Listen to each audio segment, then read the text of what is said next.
Her smile shone when I praised her. But I never saw the betrayal coming. Commander Lisa Kane stood on the bridge of the human vessel. Aurora watching the strange alien ship drift closer through the darkness of space.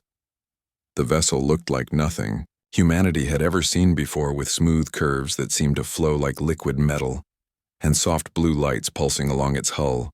The first contact protocols demanded caution, but Lisa felt excitement building in her chest. This was the moment humanity had dreamed of for centuries. The moment they would finally meet another intelligent species among the stars. The alien ship docked with Aurora without any visible mechanical connections. Instead, the two vessels seemed to merge together, at their hulls creating a perfect seal. The technology was beyond anything humans could understand. When the airlock opened, Lisa held her breath. A figure stepped through that made her heart skip. She had expected something strange and alien, but what emerged was breathtakingly beautiful. The woman stood nearly 7 feet tall with pale silver skin that seemed to glow softly in the ship's lighting. Her hair was long and white like starlight flowing down her back. Her eyes were the most striking, feature large and violet-colored with an intelligence that seemed to see right through Lisa. She wore robes that shifted color as she moved from deep purple to silver to soft gold. The fabric seemed alive, responding to her emotions and thoughts. "Greetings, humans," she said in perfect English, though her voice carried musical tones that no human throat could produce. "I am Zara of the Celestial Dominion. We have watched your species for some time and found you worthy of contact."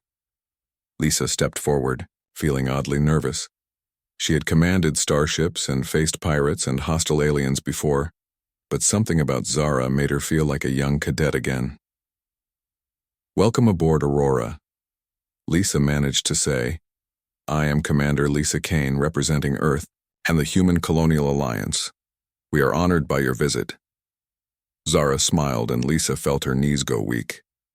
The alien woman's smile was radiant, like watching a sunrise over an alien ocean. Her whole face seemed to light up with genuine warmth and joy. "The honor is mine, Commander Kane," Zara replied. "Your species shows such promise, such courage in reaching for the stars.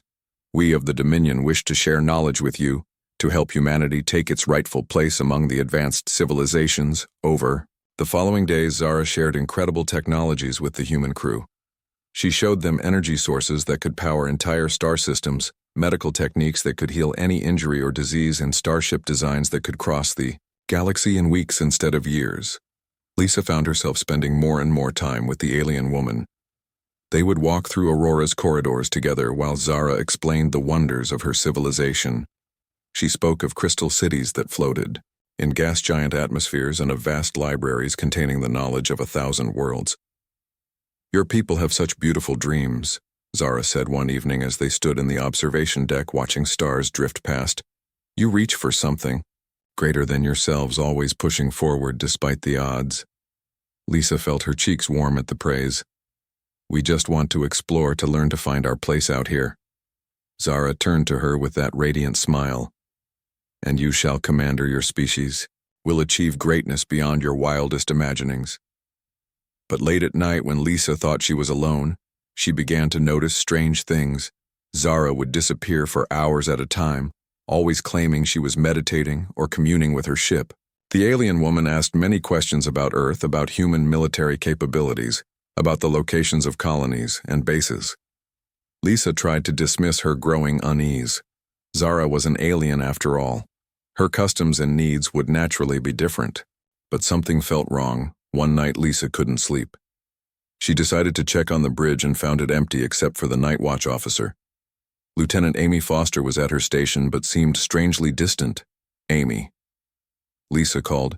"Everything all right, Foster?" Turned slowly, her eyes unfocused. "Yes, Commander, everything is perfect. Zara has shown us such wonderful things." A chill ran down Lisa's spine. Something was very wrong with her officer. Amy's voice was flat and emotionless, completely unlike her usual, cheerful personality. Lisa quietly made her way to the guest quarters where Zara was staying. She found the door unlocked and stepped inside.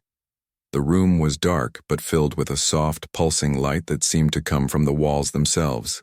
Zara stood in the center of the room, but she looked different. Her beautiful features seemed sharper, more predatory. Her violet eyes now glowed with an inner fire that made Lisa step back in alarm. Around Zara floated dozens of small, crystalline devices, each one pulsing with that same eerie light. Lisa recognized them with growing horror.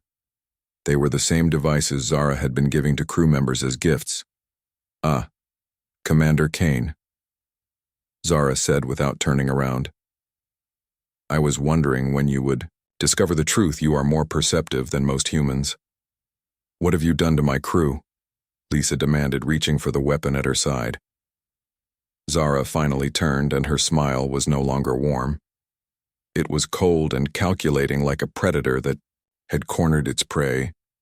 "I have freed them from the burden of independent thought. They serve the Dominion now, as your entire species soon will." The crystalline devices suddenly flared with bright light, and Lisa felt something trying to push into her mind. She stumbled backward, fighting against an invisible force that seemed to wrap around her thoughts. "Do not resist, Commander," Zara said. "The process is much easier if you simply accept it. Your crew has already been converted. They now serve as our advanced scouts, gathering intelligence about your military capabilities." Lisa managed to draw her weapon, but her hand was shaking.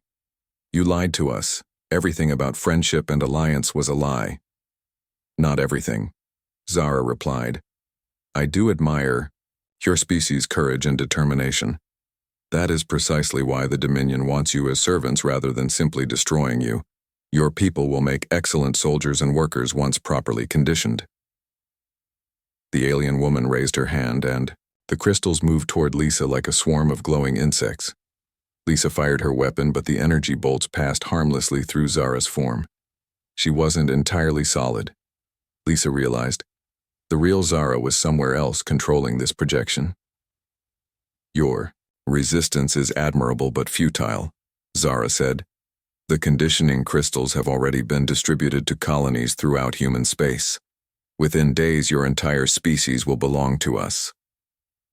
Lisa felt the crystals touching her skin, and immediately, her thoughts became sluggish and heavy.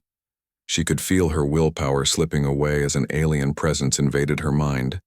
But deep inside, Lisa found one last spark of defiance. One final act of rebellion against the creatures that would steal humanity's freedom. She triggered the ship's self-destruct sequence. "If humanity is going to fall," she whispered through gritted teeth, "we won't go quietly." Zara's projected form flickered with surprise. "You would destroy yourself and your crew rather than serve. That's what makes us human," Lisa replied. "We choose our own fate." The countdown reached 0 and Aurora exploded in a brilliant flash of light, taking with it the alien infiltration ship and any hope Zara had of a quick and easy conquest. But across human space, other ships like Aurora's were receiving similar visitors, and not all of their commanders would be as quick to recognize the trap that awaited them.